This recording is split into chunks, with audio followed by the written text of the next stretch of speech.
घाटशिला उपचुनाव के लिए आज प्रचार प्रसार का आखिरी दिन है और घाटशिला उपचुनाव में जिन लोगों को जिम्मेदारी मिली उन प्रमुख लोगों में शामिल है मंत्री सुदीप बिश्नोई, एक अच्छे संगठनकर्ता, एक अच्छे रणनीतिकार के रूप में झारखंड मुक्ति मोर्चा में जाने जाते हैं, वरिष्ठ नेता हैं और अक्सर आपको इस तरह की जिम्मेदारी दी जाती है।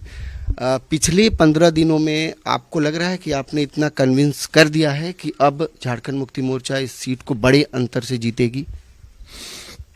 देखिए, इस चुनाव के बड़े एक बुनियादी संदेश हैं। बुनियादी संदेश से तात्पर्य मेरा यह है कि आमने सामने दो बड़ी पार्टियां थीं, भारतीय जनता पार्टी और झारखंड मुक्ति मोर्चा। झारखंड मुक्ति मोर्चा डिफेंडिंग पार्ट था। हमारे वरिष्ठ नेता रामदास सोरेन के निधन के बाद हमारी जीती हुई यह सीट पर उपचुनाव हो रहा था और भारतीय जनता पार्टी कहीं न कहीं इस सीट को हमारे से छीनने का प्रयास कर रही थी। उपचुनाव की मूलभूत विशेषताएं अलग हो जाती हैं। आम चुनाव और उपचुनाव दोनों ही अलग अलग चीज़ें हैं। आम चुनाव में तो चूंकि सभी सीटों पर चुनाव हो रहे होते हैं, तो मुख्य रूप से आम चुनाव किसी भी विधानसभा या लोकसभा का वो उम्मीदवार केंद्रित और उस निर्वाचन क्षेत्र के राजनीतिक कार्यकर्ताओं के कौशल पर लड़ा जाता है। लेकिन उपचुनाव में ये चीज़ें परिवर्तित हो जाती हैं और इस बार के उपचुनाव के जो संदेश बड़े स्पष्ट हम लोगों को दिखे, हमें ये दिखा कि भारतीय जनता पार्टी एक पार्टी के तौर पर चुनाव नहीं लड़ रही थी। भारतीय जनता पार्टी का प्रदेश नेतृत्व या प्रदेश संगठन जो था वह औपचारिकता पूरी कर रहा था और महत्वपूर्ण बात जो मुझको दिखी कि भारतीय जनता पार्टी के तरफ से बाबूलाल सोरेन के चुनाव प्रचार की कमान अगर किसी व्यक्ति ने संभाली तो वो सिर्फ चंपई सोरेन जी थे। और उसके इतर अगर आप झारखंड मुक्ति मोर्चा की बात कीजिएगा तो झारखंड मुक्ति मोर्चा ने पूरी तरीके से यह चुनाव अपनी सांगठनिक ताकत के बलबूते लड़ा। भारतीय जनता पार्टी का प्रदेश नेतृत्व तो कहीं न कहीं बटा हुआ दिखता रहा और झारखंड मुक्ति मोर्चा की ताकत पूरी तरीके से संगठित होकर सोमेश सोरेन को चुनाव जिताने में लगी रही। जो हमारे मंत्री, जो हमारे माननीय विधायक, जिनको जिस क्षेत्र की जवाबदेही दी गई, उन्होंने पूरी तन्मयता से इसको पूरा किया। तो हम यह मानते हैं कि सांगठनिक दृष्टिकोण से, चुनाव के रणनीतिक दृष्टिकोण से झारखंड मुक्ति मोर्चा को यहीं पर सबसे पहली एज मिली, जहां मुक्ति मोर्चा एक संगठित मशीन की तरह से चुनाव में उतरा और भारतीय जनता पार्टी एक ऐसे संतरे के तौर पर जो ऊपर से तो दिखता एक है, लेकिन जैसे आप छिलके उतारते हैं तो उसकी बहुत सारी फाके दिखती हैं। उनके नेताओं के यही विचार दिखे। सुदीप जी, इस चुनाव में जो जितनी भी बड़ी सभाएं हुई मुख्यमंत्री या कल्पना सोरेन जी के द्वारा, उसमें सबसे ज़्यादा अगर जिक्र किया गया तो मैया सम्मान योजना का। आपको लगता है कि केवल इसी योजना के दम पर जो है आप लोग ये चुनाव लड़ रहे हैं? क्योंकि बीजेपी लगातार सवाल उठा रही कि आपके पास इसके अलावा कोई दूसरा मसला नहीं था। आपको लगता है ये काम आएगा? ये दो चीज़ें हैं। भारतीय जनता पार्टी इसके व्यापक असर को कहीं न कहीं सीमित करने का प्रयास कर रही है। हेमंत सोरेन पार्ट 1 जो 2019 से शुरू हुआ था, सरकार की जो फ्लैगशिप योजनाएं थीं, वो सरकार की फ्लैगशिप योजनाएं कहीं न कहीं आधी आबादी को केंद्रित थीं।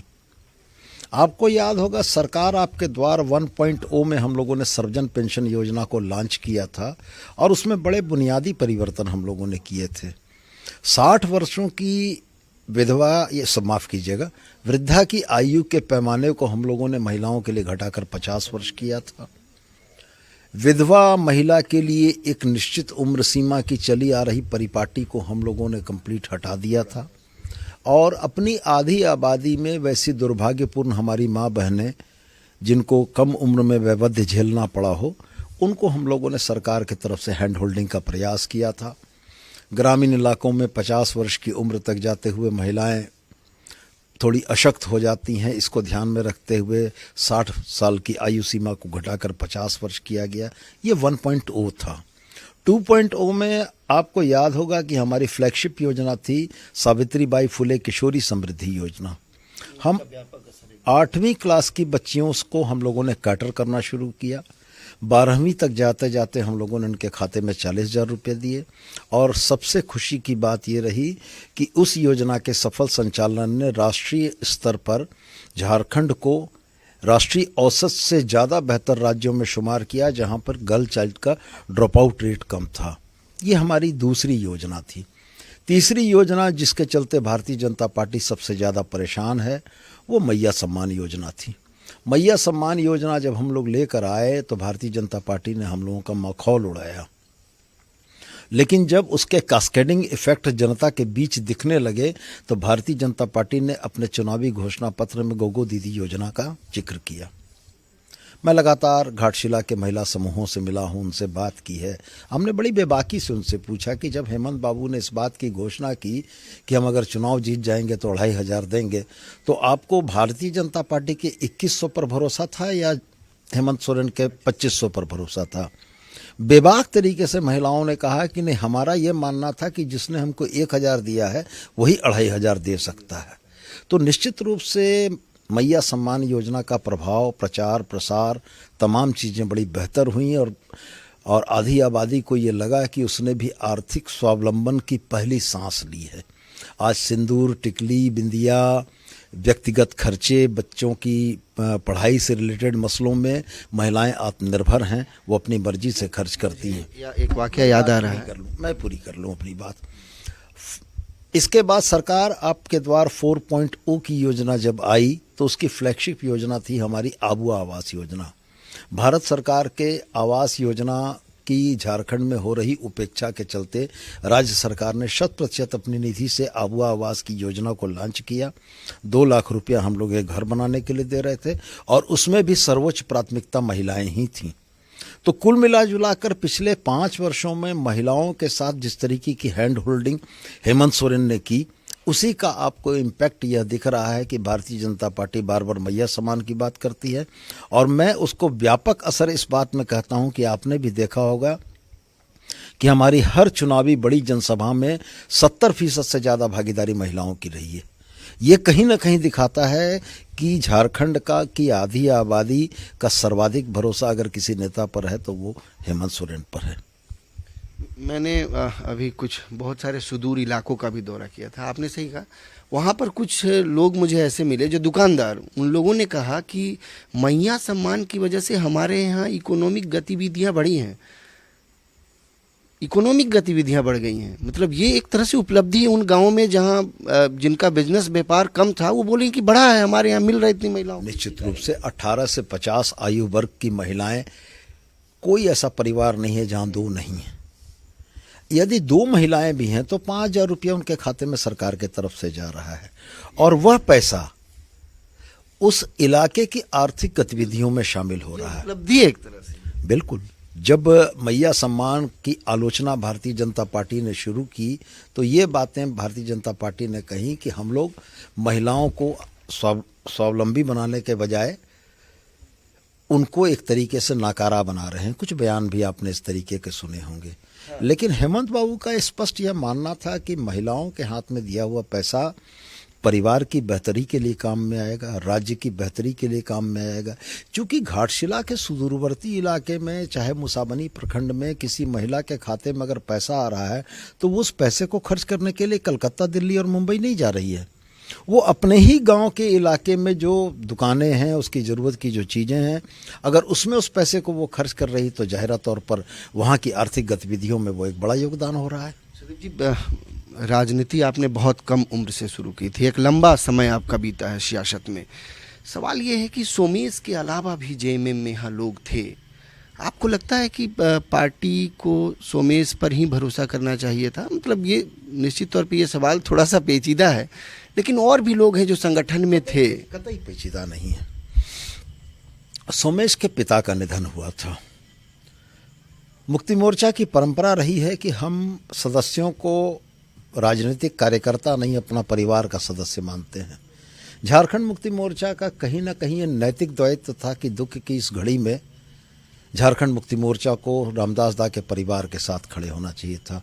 मैं एक प्रतिप्रश्न आपसे करना चाहूँगा कि यह मजबूरी तो जाहिरा तौर पर के कारणों से झारखंड मुक्ति मोर्चा के दिखती है कि रामदास दा की विरासत को सम्मान देने के लिए सोमेश को टिकट दिया गया। भारतीय जनता पार्टी की ऐसी कौन सी मजदूरी थी कि वो सरायकेला के एक व्यक्ति को लाकर अपने उन अनुशासित और खून पसीने से संगठन को सींचने वाले कार्यकर्ताओं को हटाकर लगातार 2 बार उसको टिकट दिया? क्या ये सवाल भारतीय जनता पार्टी के जमीनी कार्यकर्ताओं के मन में नहीं उपजता होगा? मैंने भी ये सवाल पूछा था। तो सवाल यही है कि उन्होंने बताया कि बाबूलाल सोरेन का इस इलाके में लगभग 10-12 वर्षों से एक अपना होल्ड रहा है, आना जाना रहा है, वो लोगों के बीच जाते हैं, लोगों की मदद करते हैं। लेकिन सोमेश का वो सियासी मतलब ये कह सकते हैं उनका कोई बहुत बड़ा रोल नहीं था। उनके पिताजी की विरासत जरूर उन्हें मिली है, लेकिन राजनीतिक गतिविधियों में बहुत ज़्यादा उनका आना जाना नहीं। तो इसका हम लोगों ने कब दावा किया? सवाल ये है कि संगठन ने, मुक्ति मोर्चा के संगठन ने सोमेश को क्यों चुना? प्रश्न मूल रूप से यह था। रामदास दा की विरासत को सम्मान देने के लिए मुक्ति मोर्चा के संगठन ने सोमेश सोरेन को प्रत्याशी बनाया। मैं ये पूछना चाहता हूँ कि क्या घाटशिला में भारतीय जनता पार्टी के कार्यकर्ता नहीं थे? जिन लोगों ने पिछला चुनाव लड़ा था, पिछले चुनाव में जो बड़े कम अंतर से पराजित हुए थे, उन लोगों के दिल पर क्या असर होता होगा? आप इस आधार पर कहते हैं कि 10 सालों, 15 सालों और 20 सालों से कोई आदमी अगर वहाँ काम कर रहा है, इसलिए उस विधानसभा क्षेत्र के कार्यकर्ताओं को दरकिनार कर दिया जाए, उनके हक हकूक़ को मार लिया जाए, तो ये बात तो गले नहीं उतरती है। मेरा स्पष्ट ये मानना है कि बाबूलाल सोरेन को टिकट देने के नाम पर भारतीय जनता पार्टी के प्रदेश नेतृत्व ने घाटशिला के भारतीय जनता पार्टी के कार्यकर्ताओं के उम्मीदों पर, सपनों पर पानी फेरा है। और वो कार्यकर्ता भी निश्चित रूप से इस बात के लिए बड़े क्षुब्ध होंगे कि उनके राजनीतिक हक को मारने वाले व्यक्ति को अगर विधानसभा भेज दिया जाता है तो हमेशा हमेशा के लिए सीट उन कार्यकर्ताओं के हाथ से चली जाएगी। जब घाटशिला की बात होती है तो HCL यहाँ का सबसे ज्वलंत मुद्दा है। आप इतने लंबे समय से जाहिर तौर पर आप HCL की तमाम गतिविधियों को देखे होंगे, समझे होंगे। आपको नहीं लगता है कि सरकार को बहुत जिम्मेदारी के साथ मतलब इस HCL को शुरू कराने में एक अहम रोल अदा करना चाहिए? देखिए, गोल पोस्ट शिफ्ट करना भारतीय जनता पार्टी की सबसे बड़ी कलाकारी है, जिसको हम लोग ये मानते हैं। भारतीय जनता पार्टी उन जन मुद्दों पर बात नहीं करती है जिन जन मुद्दों पर वो विफल है। HCL भारत सरकार का उपक्रम है या राज्य सरकार का उपक्रम है? सबसे पहले मैं सवाल इस बात का करता हूं। अगर HCL भारत सरकार का उपक्रम है तो उसको चलाने, उसके पुष्पित पल्लवित होने, उसके समृद्ध होने की प्राथमिक दायित्व भारत सरकार के ऊपर आता है। क्या कारण रहे कि HCL की खदानों का नवीकरण रुक गया? क्या कारण रहे कि सरकार को ये नहीं लगा कि HCL जैसी खदान जो 1924 से घाटशिला के जीवन रेखा के तौर पर थी, उसको जिंदा रखा जाए? आखिरकार जब रामदास सोरेन विधायक बने, राज्य सरकार से 3 माइंस का, राखा, केंदाडी और सुरदा माइंस का उन्होंने नवीकरण कराया।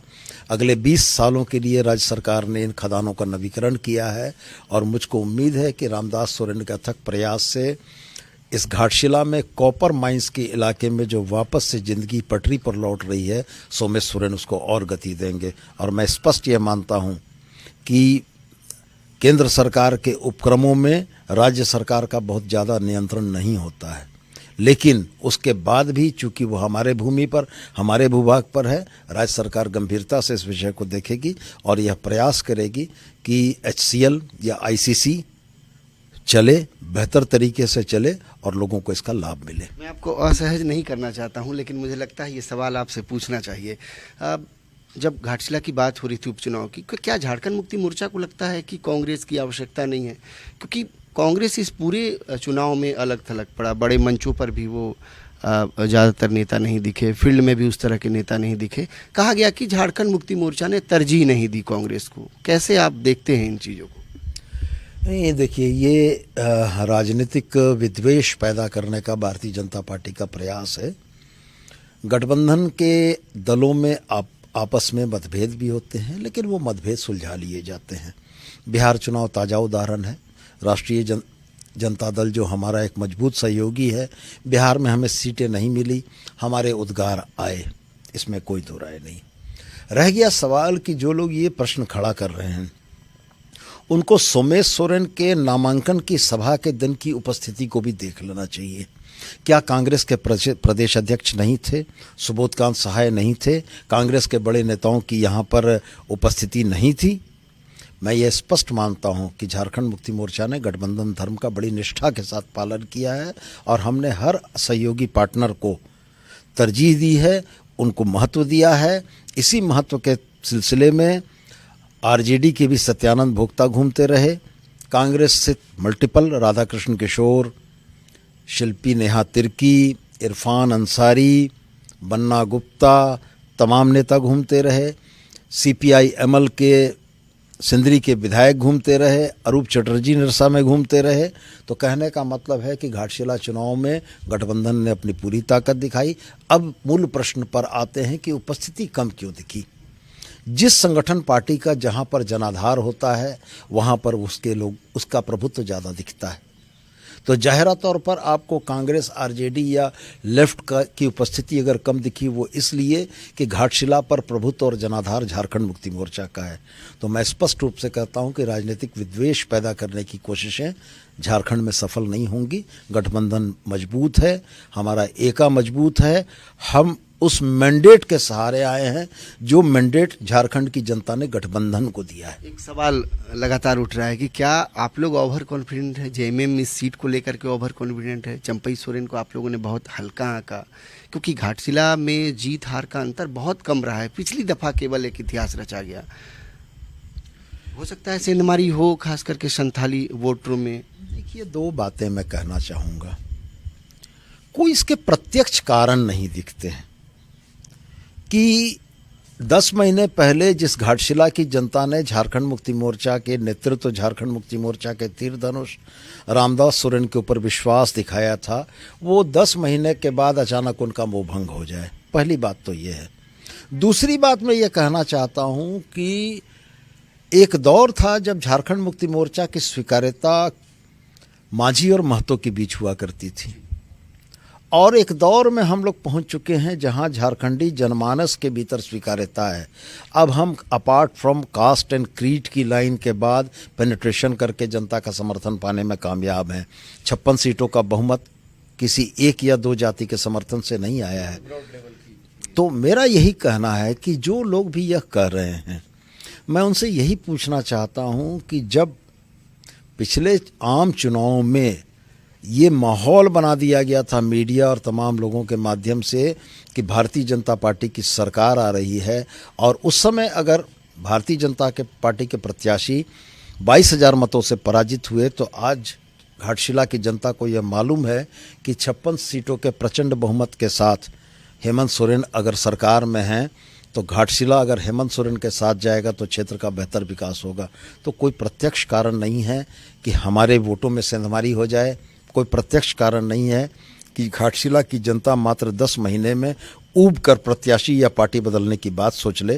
मुझको तो कतई ऐसा नहीं दिखता। आखिरी सवाल लेंगे, जरूरी इसलिए मैं समझता हूं क्योंकि आप चंपई सोरेन जी के साथ भी आपका एक लंबा अनुभव रहा है, कार्य का, संगठन में रहे हैं साथ में।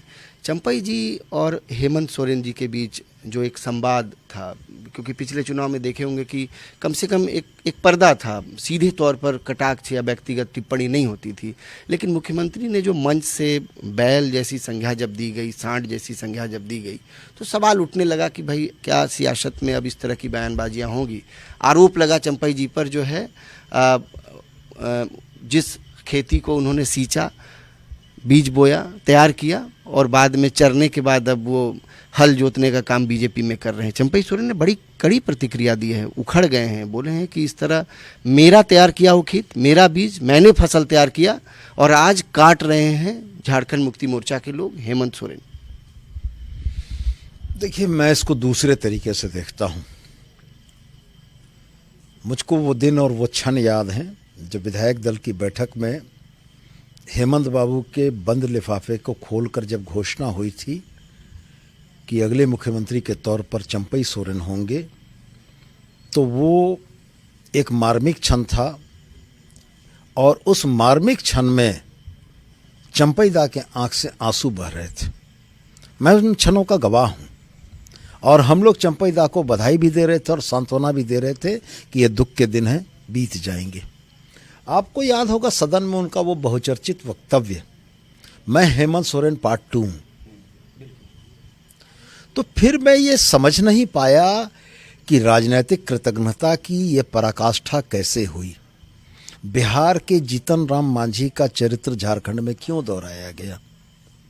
मैं तो ये कहता हूं कि आने वाले दिनों में राजनीतिक कार्यकर्ताओं के अपलिफ्टमेंट या जगह पर जाने की जो संभावनाएं थीं, उन संभावनाओं की हत्या चंपैदा के इस कृत्य ने कर दी। अब कोई राजनीतिक नेतृत्व नहीं प्रयास करेगा, खास करके क्षेत्रीय दलों में, कि परिवार से बाहर जाकर किसी को बनाया जाए। तो ये तो राजनीतिक जमात का उन्होंने नुकसान किया है। राजनीतिक जमात इस नुकसान को भूल पाएगी। वो बेशक कहते हैं कि झारखंड मुक्ति मोर्चा को उन्होंने पैदा किया, पैदा उन्होंने नहीं किया, पैदा देशमगुरु शिबू सोरेन ने किया, जिसके एक सिपाही थे वो। और झारखंड मुक्ति मोर्चा के पास चंपैदा जैसे बहुत सारे सिपाही हैं, बहुत सारे सिपाही जिन लोगों ने मुक्ति मोर्चा के संगठन में सिपाही के तौर पर भूमिका निभाई है, वो लोग आए भी गए भी, मुक्ति मोर्चा की सेहत पर कोई असर नहीं पड़ा। अगर इतना ही ताकत है, इतना ही दम है, तो मैं स्पष्ट रूप से ये कहता हूँ कि चंपैदा 14 के तारीख के तो नतीजों के बाद निश्चित रूप से समीक्षा करेंगे ही, और अगर अपनी काबिलियत और अपनी ताकत पर इतना ही दम है तो एक बार सरायकेला का चुनाव निर्दल लड़के दिखा दें कि झारखंड मुक्ति मोर्चा को बनाने वाले लोग जनता के बीच अगर इतने लोकप्रिय हैं तो निर्दल एक बार चुनाव लड़के दिखा दें।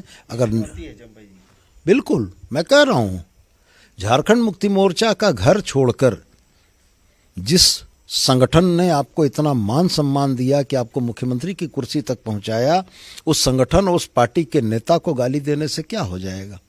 आप अगर ये कहते हैं कि झारखंड मुक्ति मोर्चा आदिवासी विरोधी है, तो आप ये कैसे भूल जाते हैं कि आपको मुख्यमंत्री की कुर्सी तक, एक आदिवासी को मुख्यमंत्री की कुर्सी तक झारखंड मुक्ति मोर्चा ने पहुंचाया। ये आप कैसे भूल जाते हैं।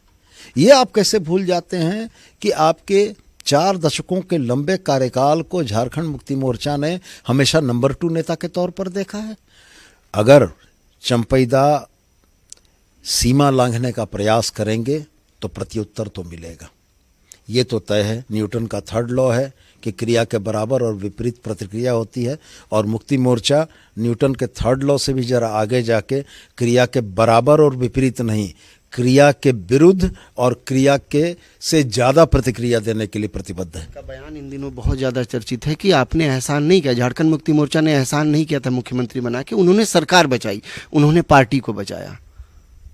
लगातार उनका बयान। चंपई सोरेन जी के जगह हेमंत सोरेन किसी पर विश्वास रख देते तो पार्टी नहीं बचती, सरकार नहीं बचती। चंपई सोरेन जी में ऐसी कौन सी कलाकारी थी कि पूरे विधायक दल को बांध कर रख पाए। सवाल इस बात का था कि शिबू सोरेन का रोपा हुआ यह पौधा, जिसकी जड़ें आपस में इतनी गहरी गुथी हुई हैं कि इतने झंझावतों के बाद भी झारखंड मुक्ति मोर्चा के परिवार और संगठन को लोग नहीं तोड़ पाए। ऑपरेशन लोटस झारखंड मुक्ति मोर्चा पर नहीं हुआ, किस पर हुआ आप भी जानते हैं, झारखंड की जनता भी जानती है। तो अगर वो इस गलतफहमी में है कि उन्होंने पार्टी बचा दी, तो मैं तो उनसे पूछता हूं कि पहले दिल्ली दौरे में जिन 5 लोगों को न्योता देकर वो गए थे, जब वो 5 लोग उनके साथ दिल्ली नहीं पहुंचे थे, तब वो कैसा महसूस कर रहे थे। तब उनको ये नहीं समझ में आया था कि झारखंड मुक्ति मोर्चा उनका नहीं है, झारखंड मुक्ति मोर्चा शिबू सोरेन का लगाया हुआ पौधा है। और ये स्पष्ट हो गया था कि अकेले दम पर चंपैदा को भाजपा की सत्ता लेनी पड़ी, झारखंड मुक्ति मोर्चा के किसी एक नामचीन चेहरे को लेकर नहीं जा पाए। उस दिन उनको नहीं समझ में आया कि ये पार्टी किसकी है। सिर्फ थोथी दलीलों से कुछ नहीं होता है। झारखंड की जनता ने अगर हेमंत सोरेन के ऊपर भरोसा किया है तो इस भरोसे को खोने के भी कोई कारण नहीं है। अभी लंबा इंतजार करना होगा। चंपैदा जी उम्र के जिस दौर में, जिस पड़ाव पर पहुंच चुके हैं, मेरा तो आपके माध्यम से उनसे यही अनुरोध होगा कि जब वृद्ध होता है आदमी, जब उसके बुजुर्ग होने के लक्षण आते हैं, तो उसकी वाणी में संयम आ जाना चाहिए। अगर उनकी वाणी में संयम नहीं रहेगा तो वो जो सम्मान झारखंड की जनता ने दिया, झारखंड मुक्ति मोर्चा के कार्यकर्ता आज भी उनको चंपैदा बोलते हैं, ये सम्मान भी वो खो देंगे। बहुत बहुत शुक्रिया हमसे बातचीत करने के लिए। तो खास बातचीत में आज सुदीप सोनू हमारे साथ मौजूद थे और बड़ी बेबाकी से उन्होंने तमाम मुद्दों पर, पहलुओं पर बातचीत की।